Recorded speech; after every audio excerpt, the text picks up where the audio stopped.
Now, last thing I really want to bring up is supplements. 86% of games athletes take supplements. 86%.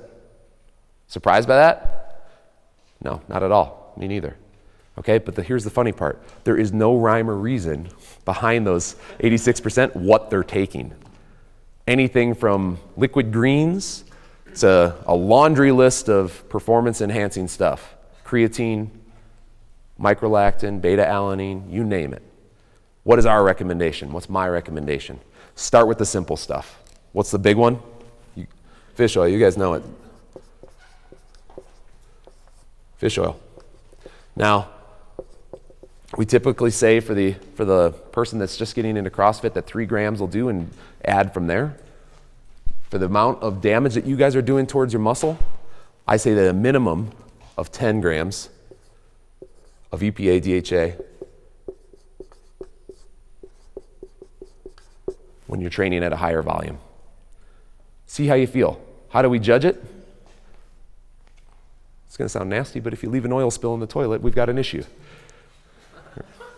Okay? But it's real. But it's real. Now, the second thing is vitamin C. Vitamin C is an antioxidant. Okay? It helps break up the process of free radicals around the body that are caused by the stimulus of exercise. Every one of us should be taking anywhere from starting at 1,000 milligrams to topping out somewhere around 2,000 milligrams. Vitamin D. Studies have shown that every American, on average, is deficient in vitamin D. Essential for cardiac health. We use our hearts very hard. We damage the hell out of it. You guys experience on a very constant basis. So vitamin D, how much do we take? Up to 5,000 IU per day during the months which you are not exposed to the sunlight. Okay, for those of you lucky enough to live in Southern California, this is less necessary. Okay, simply going outside and exposing 40% of your body to sunlight for 20 minutes a day, you will get about 5,000 IU. Your body can synthesize that. All right, and then lastly, creatine. Now this one comes with a little caveat that continued use of creatine without taking breaks from using it has shown to cause kidney damage. So if you're going to use it, number one, have your blood levels checked. See what your kidneys are doing. See how they're working.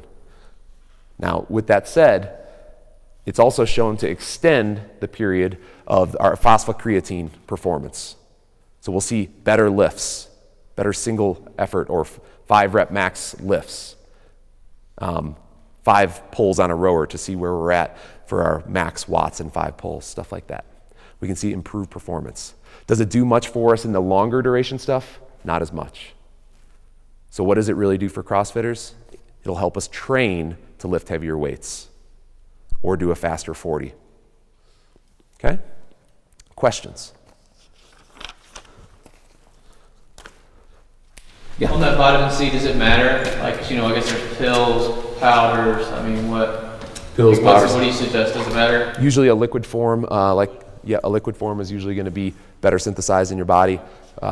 With that said, I take pills. More convenient, easy to travel with. How much creatine?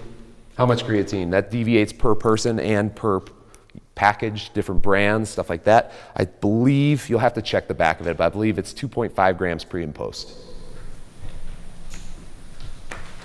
Other questions? What are your energy and recovery ratios for protein and carbohydrate? When do you start going up to the upper limits of that? Like, when would you increase based on the duration of the WOD, I'm assuming, and what would you say, every 15 minutes, every 20 minutes? Oh, as far as... When you had like 0.4 to 0.8 kilograms per body weight for carbohydrate, 0.2 to 0.4 kilograms. Yeah, great question. So deviating off the post-workout meal, where we were talking about the 0.2 to 0.4 for protein, and what was it, 0.4 to 0.8 for carbs? Okay, so workout length can dictate what levels we want. Workout demand can dictate as well. Okay, something like Fran. All right, something like triple Fran, where it's much more demanding, where you're expecting a because of the stimulus, a very bad response. Extremely sore legs, extremely damaged muscle tissues. We're going to have a higher demand for recovery. So are you basing that demand off of caloric expenditure, or are you basing it off of, well, I guess that would be the only thing that you would base it off of, right? Well, caloric expenditure, but also the muscle tissue breakdown is another big part of it. The amount of damage you do to your muscle tissue, we're going to need to take more protein in to help recover from that. And also, the amount of energy expenditure can help us recover some of that glycogen if we increase our carbohydrate levels. But again, you're going to have to figure out those numbers so that we don't deviate too far off that baseline 25 blocks. Now with that said, guys, I mean the 25 blocks or the whatever your training baseline is, you deviate that however you need to so that you feel good. You can drop 2 blocks of carbs per day. You can add in an extra block of protein. I mean, Pat's a perfect example. He's played with it for 5 years now and gone all over the place. Comes back to baseline, changes it again. Puts on 5 pounds, changes it again. Drops 5 pounds, changes it again. Questions? What's the lowest you think CrossFitter 1-2 workouts a day, like on that 18 blocks, let's say, and they want to drop the body weight, as low as half carb, or where have you seen that kind of like you're in dangerous waters? Right. Well, the question is how low to go with the carbs. And we've seen people try to put this on fast forward where they're like, okay, yeah, I've got a lot of fluff from a rough winter of holidays, right? I'm gonna go 0 carbs for the next month and only have carbohydrates post-workout because that's when I can replenish my glycogen stores and so on and so forth. They can go on that road for a while, but without a doubt, I'm talking complete elimination of carbohydrates except for post-workout where they backload some of the carbohydrates. We can see people continue along on that road for a period of time, but eventually, usually around the 2-week mark, tank. You see it in their performance. You see their Fran add a minute. You see their longer duration efforts add way more time or fewer rounds. And that's where we need to say, okay, we need to go back to baseline. We know it works for you. We know it. This is obviously not working for you. You may have eliminated a little fluff. That's great, but let's go back to that baseline so we can recover performance. There is that fine balancing act, and we've all experienced it. Tommy, you experienced it last year. You drop weight, we affect performance.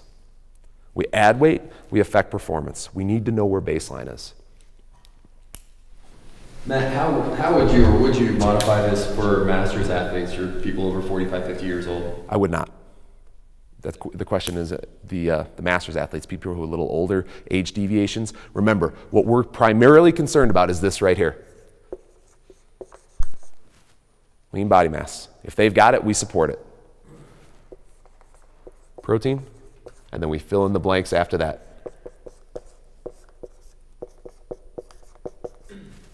There's our prescription. Do you tweak it in a consistent way, differently for female clients? For what kind of client? Female clients? Female clients.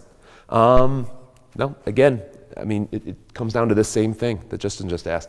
Male, female, young, old, children, teens, stuff like that are interested in competing. I would not assign this to them. I would balance their macronutrients. I'd make sure that they have proteins, carbs, and fats at every single meal. They understand what a post-workout meal is. I would not weigh and measure. I'd allow them to eat as much as they want, as long as they're seeing optimal performance, optimal recovery. But for male, female, young, and old, we are most concerned about game day. And if we don't know what this is, we can't deviate off it to see how we operate. Once we've tested and we've played with those numbers, boom, there it is. There's my sweet spot. I'm money there. I know I don't need to worry about my nutrition. I can operate at a very high level with that training prescription that I've established. I've practiced it. I know what it is. Okay? You're not looking to lose weight during the CrossFit Games. right? Maybe for the CrossFit Games, but not at the CrossFit Games. Can you talk a little bit about hydration? Yeah. So hydration is a huge part, plays a huge part in your recovery. Huge part. If you wake up in the morning 4 pounds lighter and your urine is dark yellow, you're affecting your recovery. Okay? There's a lot of things that we look at with recovery, but hydration is going to be one of the biggest. Sleep, hydration. Okay? And what I would start to measure if I were you guys is I would wake up in the morning, jump on a scale, see where you're at day to day to day to day. If you lost 4 pounds from yesterday to today and you only did one workout, what's the deviation?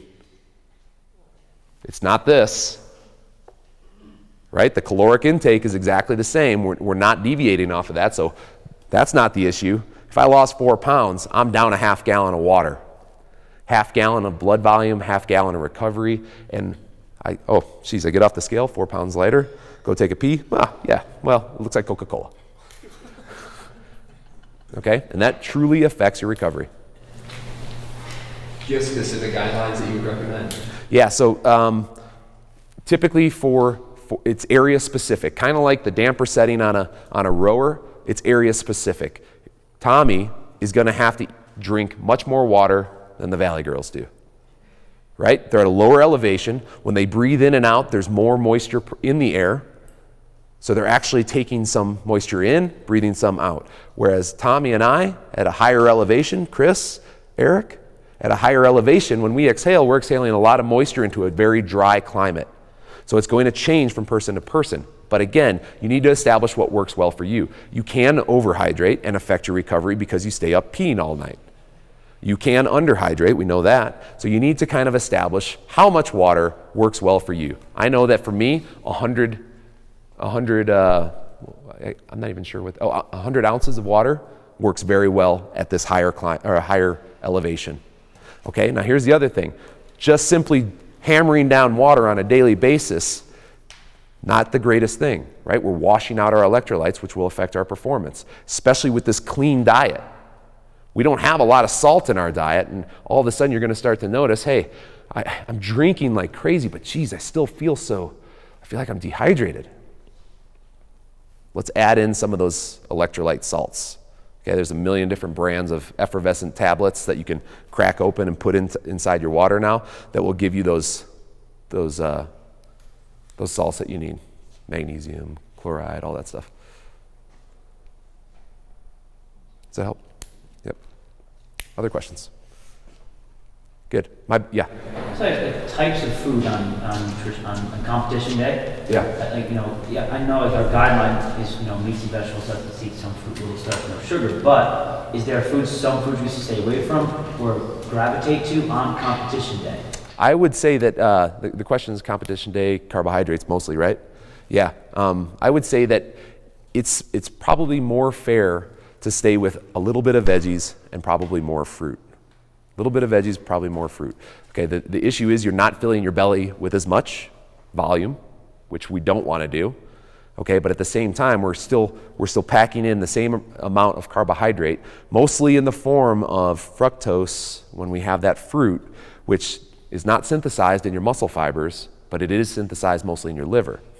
So in other words, eating a ton of fruit post-workout is not an optimal choice because when we eat that fruit, we're eating a lot of fructose. Yeah, there is sucrose in it, for sure, but again, it's about 50% on most fruits of fructose. So it's not the most optimal choices because it doesn't help replenish our muscle glycogen stores. So despite having a huge meal of fruits, you may still feel like you're lacking the energy when you actually get out there. Your muscles die out quickly. So with that said, I would think that more dense starches, sweet potatoes, are an optimal choice, because that is almost entirely sucrose. Coconut water. Maltodextrin.